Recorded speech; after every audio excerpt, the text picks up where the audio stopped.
что проводится, какая работа ведется по части вот именно молодежной политики и в районах, в частности. Понял. В Кызыле понятно, это столица, вот в районах. Любая политическая сила имеет дату своего основания. КПРФ основано в 1993 году, и Тувинское региональное отделение также образовалось в 90-х годах, суровое время лихолетия, после развала Советского Союза. И за то продолжительное время, что существует наша партия, в частности и в Туве, пройдено огромное количество и выборных кампаний, много всевозможных испытаний. У нас есть заслуженные ветераны партии, которые приложили особое участие, отдельное в формировании партийного института в Туве. Григорий Чодович Шершин, значит, и Григорий Степан Степанович, это такие вот наши авторитеты, так сказать, аксакалы. Сейчас, безусловно, партия на дворе 21 век, 2018 год, и для нас очень важно является единство, сплочение рядов. Мы наводим в Тувинской региональной организации абсолютную новую политику, организационный порядок. У нас огромное уважение к нашим ветеранам партии, их опыт и сплав молодости в виде комсомола и молодых коммунистов по итогу рано или поздно здесь результат даст. Если говорить об омоложении партийных рядов, то да, в настоящее время нами открыт ряд общественных проектов, такие как спортивный клуб КПРФ, у нас играет футбольный клуб Кызыл, становился он уже призером, чемпионом города по футболу, сейчас команда будет играть в первенстве республики. У нас есть комсомольская организация, ее возглавляет Чуйган Сергеевна Бурбу, это моя молодая коллега, которая окончила партийную школу в Москве. То есть по региональным организациям у нас, конечно, проблемы есть, у кого проблем нет. Но мы стараемся делать так, чтобы и комсомол, и партийные организации развивались, в том числе по районам, по кружевным организациям. Поэтому мы стремимся к тому, что, вот, допустим, сейчас у нас будет ряд выездов. Этим летом мы проведем на территории Тувы ряд интересных федеральных проектов, такие как «Наследие победителей». Я думаю, совместно с Министерством культуры Республики Тыва и по делам молодежи мы обязательно проект реализуем. Сейчас процесс идет. Потом «Земля талантов». Это творческий конкурс, федеральный.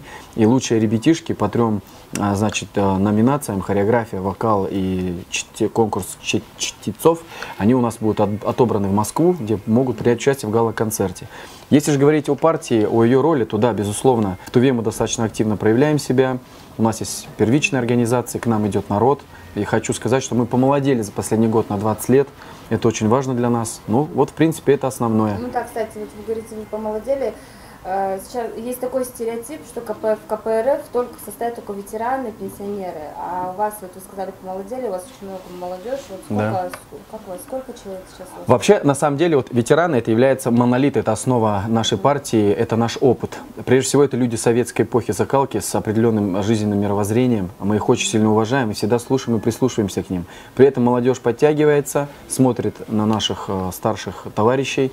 И если говорить в целом, я еще раз говорю, на 20 лет мы помолодели, а в общем количестве, допустим, принимаемых из 10 человек, это 5 человек возрастом около 40 лет. То есть это абсолютно нормально. Если мы берем средний, раньше средний возраст члена партии был 71 год, то сейчас он составляет 52 года, практически 20 лет. Поэтому я думаю, что эта работа будет продолжена.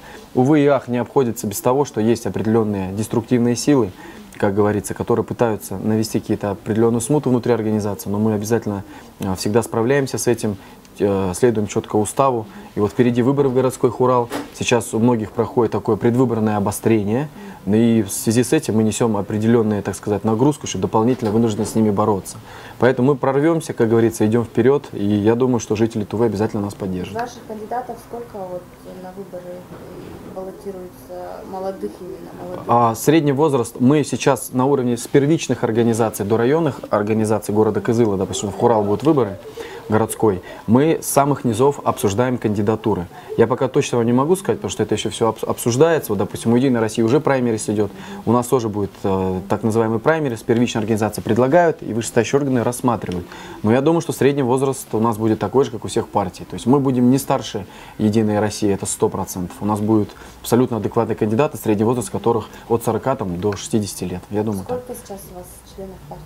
Членам партии в Республике Тыва 1135 в целом, а по городу Кызылу больше 300 человек. То есть вы, получается, идете почти наравне с Единой Россией, да? Единая Россия, потом ваша да, партия, просто мы должны понимать, да, мы просто должны понимать, да, мы просто должны понимать, что насколько я знаю, что у Единой России там чуть больше их, чем у нас, но мы должны понимать, что, как говорится, у нас пока нет ни финансовых, ни других организационных возможностей, чтобы тягаться наравне с Единой Россией. Мы понимаем, что И здесь ряд Но есть тем не менее... своеобразный. Но тем не менее мы работаем, мы несмотря ни на что идем вперед, и мы всегда придерживаемся позиции, что мы парламентская партия оппозиционная, но мы всегда настроены на конструктивную критику.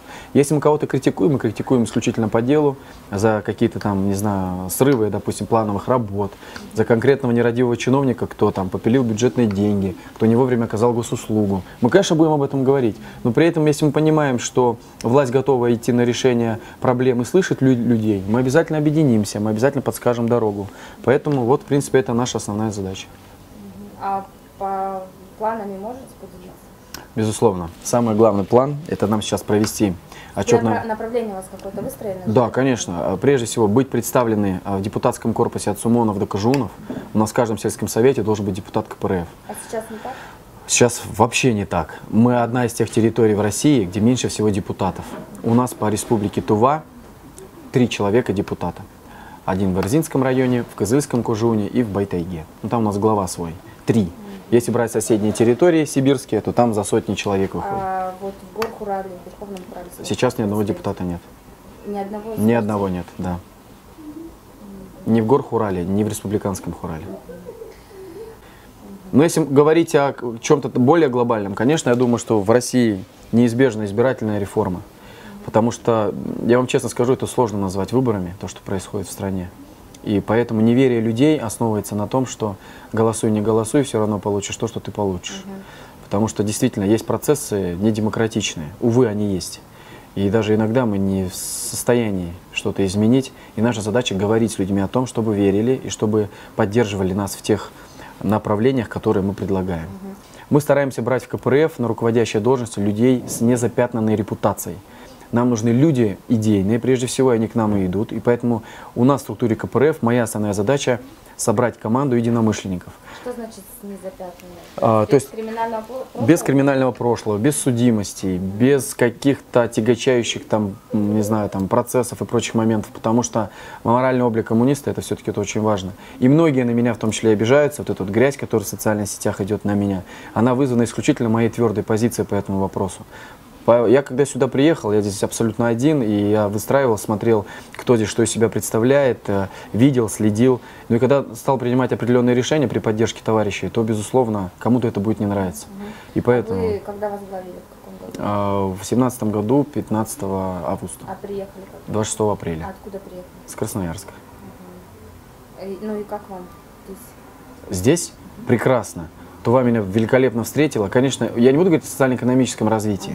Я в целом говорю о людях и о природе, и вообще. Очень добрый народ, очень отзывчивый, очень в чем-то даже наивный, очень гостеприимный. Вы поймите, меня Тува встретила великолепно, я этой монетой плачу. И когда бывает грязь лют, да, допустим, в социальных сетях, не буду паблики называть, я иногда не понимаю природу и вот эту злобы вот этих людей, которые, во-первых, портят имидж республики, портят какие-то моменты. Как можно поднимать националистический вопрос? Да, я не тувинец. Да, там у меня папа азербайджанец, мама русская. Я тюркоязычный. Это территория Российской Федерации. Я Туву так же люблю, как Красноярск, как Москву. Это моя родина. То есть абсолютно адекватные со всеми отношения. И когда в социальных сетях начинают поднимать такие вопросы, я еще раз говорю, вот это вызвано прежде всего тем, что должна быть проведена здесь жесткая политика. Поймите, чтобы навести порядок в любой организации, нельзя быть тюфяком, нельзя быть человеком, который ради каких-то только своих интересов ни с кем не советуется. Нет. И у меня, может быть, где-то были ошибки, вызванные моей какой-то горячностью, да, там какими-то иными моментами. Дисциплина, строгое соблюдение устава, никаких, значит, заигрываний с определенными структурами, я вам сразу говорю, особенно представляющими опасность даже для нашего государства. Мы должны четко знать свою позицию и действовать в рамках вот этой книжечки, устава партии. Мы не должны выносить мусор из избы. Если кто-то у нас из коммунистов, членов партии, имеет кому какой-то вопрос, да в любой партии, в Единой России, в ЛДПР, неважно.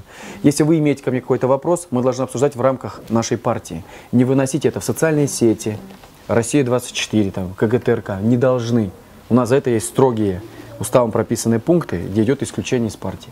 Когда у нас появляются люди даже внутри организации, которые ведут себя не по уставу, нарушая уставы, нормы, пытаясь реализовать какие-то свои интересы, таким людям нашей партии хода нет. Поэтому вот этот весь движ в социальных сетях, люди раскрылись, и сейчас вот это вот процессы идут. Они для нас, конечно, неприятны, но такова жизнь, такова политическая борьба.